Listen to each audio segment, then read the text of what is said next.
নমস্কার, আজকের বিষয় খুব গুরুত্বপূর্ণ, এমন এক বিষয় যা নিয়ে আমাদের ভারতীয়রা একদম নীরব। এই কিছু মাস আগে গোটা ভারতে ও পৃথিবীর বহু প্রান্তে কলকাতার আরজিকর ধর্ষণ ঘটনা গোটা দেশের রাজ্য রাজনীতি তোলপাড়, তার মধ্যেই ভারতের ছত্তিশগড় হাইকোর্টের একটি রায় লজ্জাজনক। তার কারণ, স্ত্রীর সঙ্গে জোর করে অস্বাভাবিক যৌন সম্পর্ক অপরাধ নয়। এই রায়ে ছাড়া পেয়েছেন 40 বছর বয়সী এক ব্যক্তি, জবরদস্তি অস্বাভাবিক বা অপ্রাকৃত যৌনতার পরপরই যাঁর স্ত্রীর মৃত্যু হয়েছিল। নিম্ন আদালত ওই ব্যক্তিকে 2019 সালে অপরাধী বলে সাব্যস্ত করেছিলেন। তার বিরুদ্ধে অনিচ্ছাকৃত হত্যার অভিযোগ আনা হয়েছিল। নিম্ন আদালতের রায়ে সেই ব্যক্তির 10 বছর শ্রম কারাদণ্ড হয়েছিল। গত সপ্তাহে হাইকোর্ট তাঁকে খালাস দেন।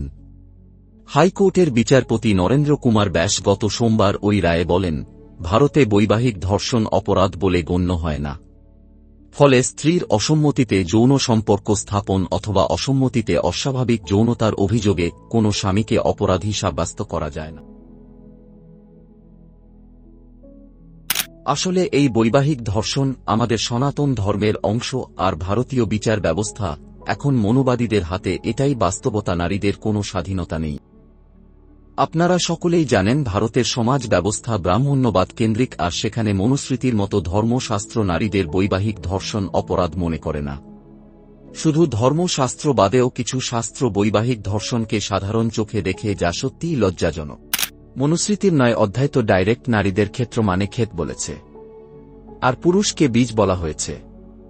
পুরুষের যেমন খুশি নারীদের মতো ক্ষেতকে চাষ করে যেমন খুশি বীজ মানে সন্তান উৎপাদন করতে হবে। এর থেকে নিচু চিন্তা খুবই কম শোনা যায়।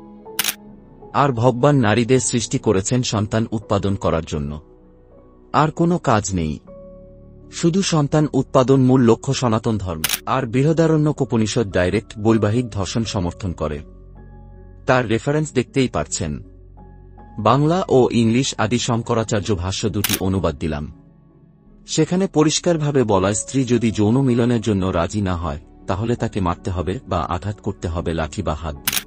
আর যদি আমাদের হিন্দু দিদি বোন 18 বছরের নাবালিকা ধর্ষণের মতো জঘন্য অপরাধের শিকার হয়, তাহলে কোর্টের ধর্ম অবতার মনুস্মৃতির পরবার পরামর্শ দিচ্ছেন। এর থেকে আর লজ্জাজনক আর কিছুই নেই।